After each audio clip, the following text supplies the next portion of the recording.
Hello everyone, how are you? It is Wednesday, May 7th.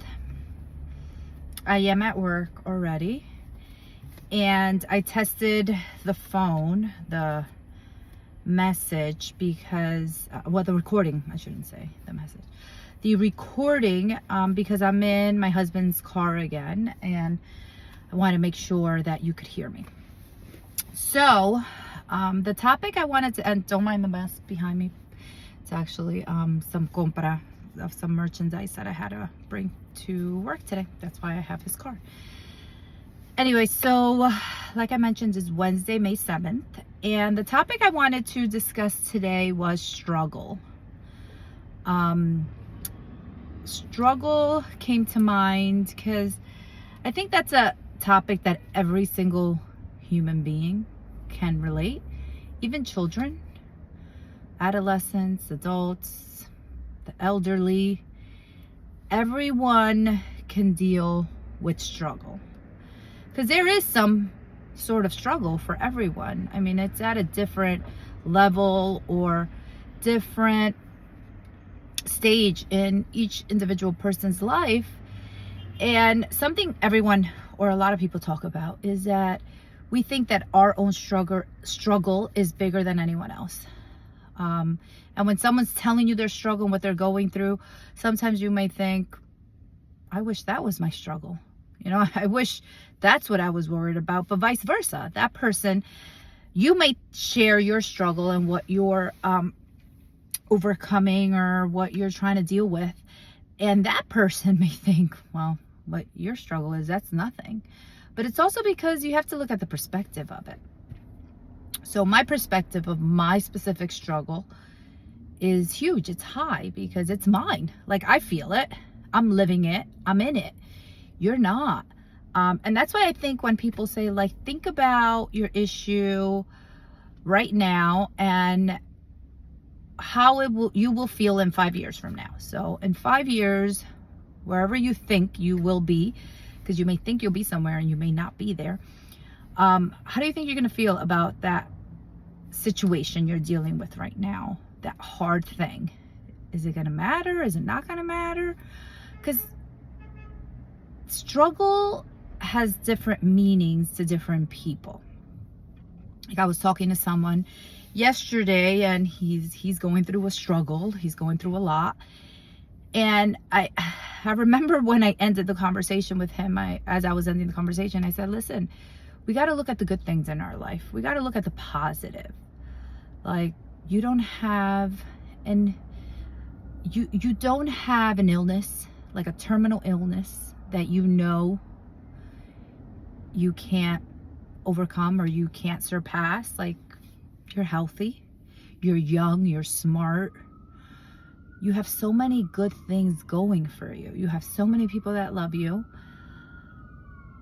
If you tell someone, for example, that has cancer, the struggle you're going through right now, their perspective is going to be like, I want to have I'll give you my cancer and I'll have your problem. Like, I'll deal with that because I'll be alive. I'll survive. I can survive that.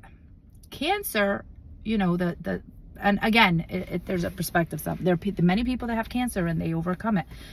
So I'm not saying that, but they may feel like, I'm not overcoming this, or, you know, it came back, or it's stage 4, or whatever it may be, you know. And then there are people that have cancer, that are in the cancer, and they're like, no, I'm going to survive this. I'm going to pass this. I'm going to beat this, you know. And they're more positive than a person that may be struggling with the loss of a job, you know, the loss of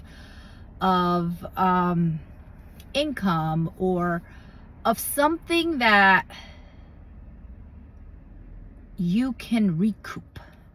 It's something that you can recoup. You can recoup money because you can work and you can make more money. You can recoup a job because you can look for one and apply and you can get one, you know. Like, if we're in a depression, we can get help and talk to someone, talk to people, talk to a therapist, and, you know, overcome that. Like I've always said, everything has a solution except death. Like once we're dead, I can't bring you back. You know, there's no way I can bring you back. It's kind of like the same thing when you're pregnant and you're giving birth. Like sorry about that. I remember when I was pregnant with my second and third. With my first, everyone asked, you know, what I was having, and I didn't want to know. Me and my husband didn't want to know what we were having. And then with my second, they're like, well, why don't you find out? Why don't you want to know? And I'm like, they're like, what if it's a boy? Another boy, because I already had a boy.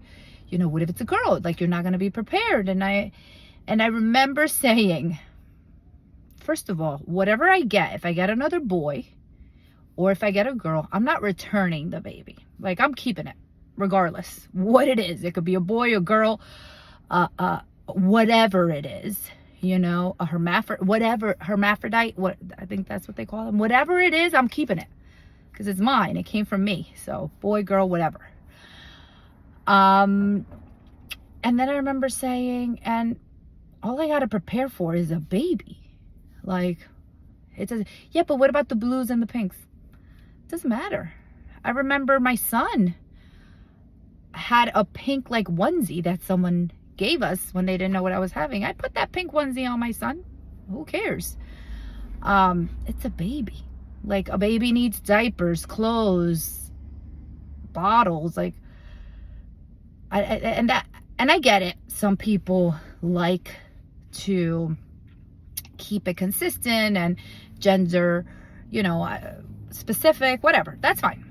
I'm just not like that. I put whatever on my kids. I did buy him boy stuff. I'm not saying I bought him girl stuff, but it didn't matter. So that perspective, that was a different scenario or perspective. Or some people are like, oh, I can't wait and find out when the baby's born. That stresses me out. What about the names? What about this? What about that?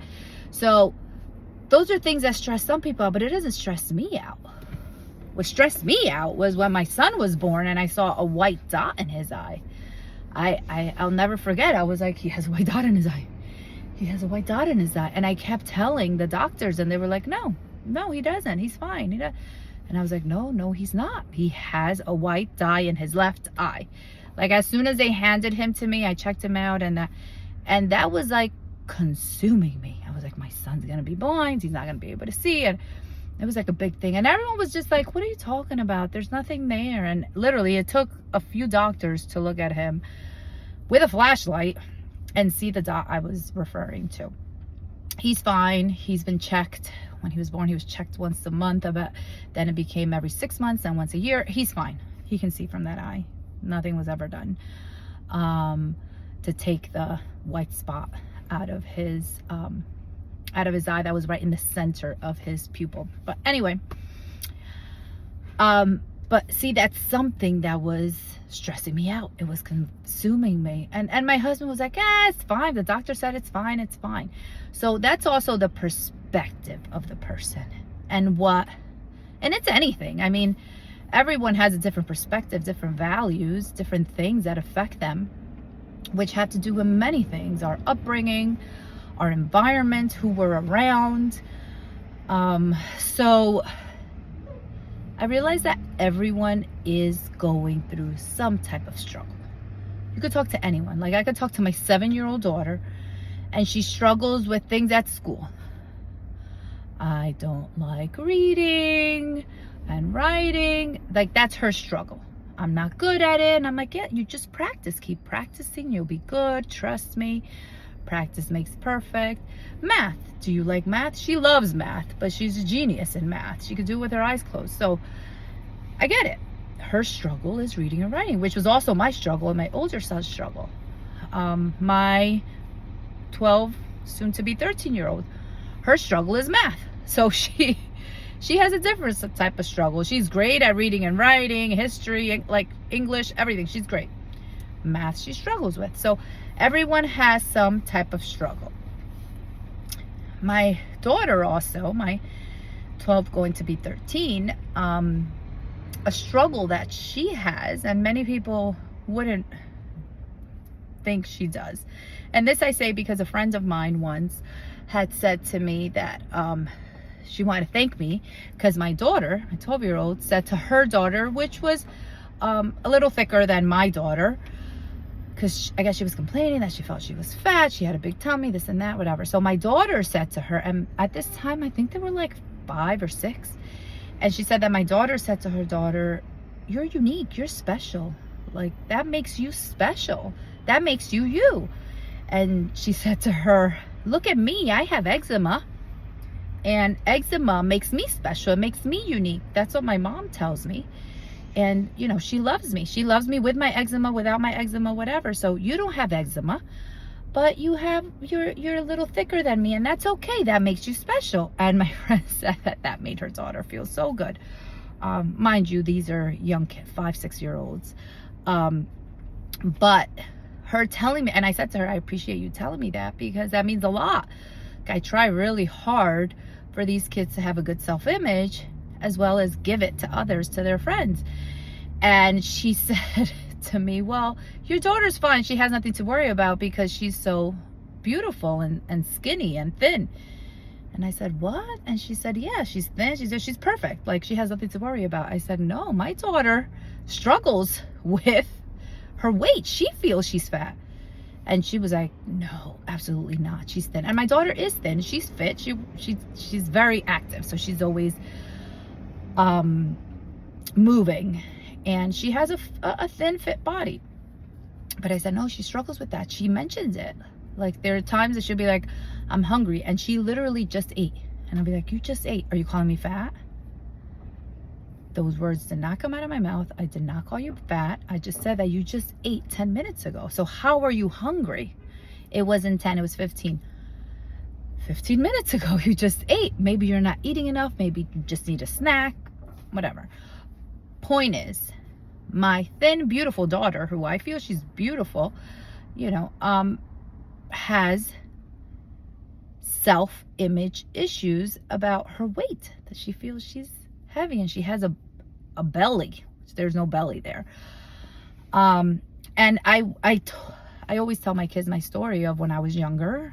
You know, my nickname was gorda, which means fat in Spanish. That's what my parents, well, my family used to call me, I should say. Mainly the adults. I can't recall if the children call me that, but the adults would be like, gorda. And I remember, I mean, I always felt fat. I always felt big, and I was thicker than everyone else in the family. And then they call me that, and for them it was like a term of endearment. Being thick in my culture is a sign of health. My kids, my mom be like, he's skinny. My son and my daughters, they're so skinny, they're not eating, they're not this, they're healthy, mom, like they're healthy. But for them, they're not, because they want to see these plump, thick kids, which to them means, you know, they're healthy. So back to the struggle. We all have our own struggle. So the fact I told my kids that I used to be called gorda as a child, that was my nickname, that I was traumatized. And I said, I've never called you guys gordo or skinny, or I've never called you a name besides your name, just because I didn't want to associate you with a description that then you could take as negative or positive. The most I have called them is sweetie, you know, honey, mamacita, you know, something like that, but nothing like describing someone's physical body or whatever they are. I mean, my son is he's really tall. And him, I have said like, hey, you gained some weight. Hey, that tummy's coming out. So I have said that, but I haven't been like, you're a fatty, you're this, or giving him a nickname like that. And most of the time I phrase it as, you know, I'm worried about your health. Like, I want you to be healthy. I want you to eat healthy.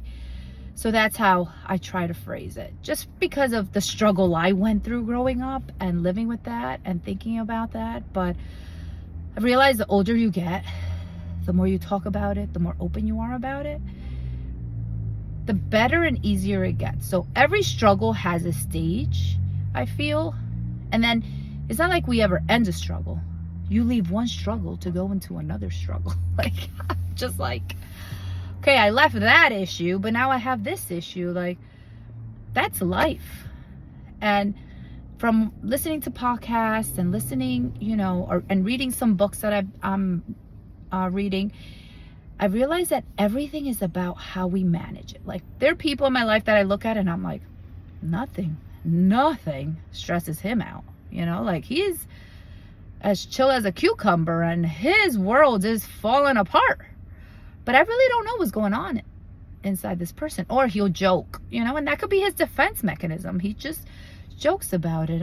Or he's just so confident that he knows he's going to come out of this, or he's been through so many ups and downs that he's like, this too shall pass, So I think it's also the perspective of it. I don't want to go too long, but I do want to mention one last thing, which I think I did mention in a different video. My perimenopause. When I flipped out a few weeks back and I was feeling like I needed medication, something was wrong. That is a struggle I'm going through right now. So this is a different struggle I picked up, and it's perimenopause, whatever. But I remember in one of the videos I said, my daughters are going to go through this. Like, I was stressing out about my daughters going through perimenopause. So it made me think of them. Like, not only am I going through this, but then eventually they're going to go through this. So that's one thing I wanted to share, that we all have our own struggles. We're all going through our own battles, and we need to have grace with ourselves and with each other, and allow each other to endure this, but also be there to support each other while we endure this, and keep it moving, and understand that a new struggle will come along. But let's try to, I've said this before, be comfortable in the uncomfortable. And it's hard. It's really, really hard to be comfortable in the uncomfortable. But let's just try to make the difficult a little smoother. Just a little bit.